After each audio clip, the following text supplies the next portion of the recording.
Okay. Of course, yung sa totoo lang, okay, well, I'd like to laud the SEC, the new SEC chairman. Of course, Villar is, yung pangalang Villar, iba yan, di ba? We very well know na malakas na politiko, and somehow questioning it can really be, well, difficult. Now, ang SEC, as you know, doon ka doon ka nag-incorporate, and register your corporations. Therefore, they're the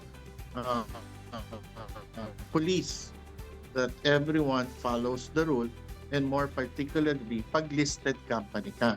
Pag ibig sabihin ng listed, yung para sa nagbebenta ka ng shares sa publiko. No? Now, of course, as an analyst, okay, if I wear my hat, how can a company paano magkakaroon ng halaga ang isang kumpanya na 1.3 trillion kung yung assets mo 35 billion lang? No? In terms of assets or a book value, okay, yung halaga ng buong kumpanya parang 13 billion lang. Paano naging times 100? Diba? Paano mo i-explain yun?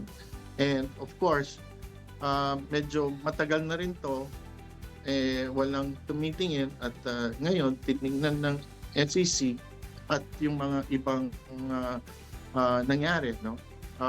They have not filed their 2025, no filing in the 2025 of ng mga financials nila, no? So it's delayed, therefore the questioning ka na ngayon ng SEC, no? And of course, there was may rin na maglilipat o consolidate yung kumpanya, no? Yung mga iba-ibang kumpanya ni Villar dito sa Villar Land Holdings, no? So nung binenta yon, nasa 9 billion, no? Tapos ngayong pinasok nila, binavaluehin nila, from what I have been reading, based on what I've been reading, na 1.3 billion lahat.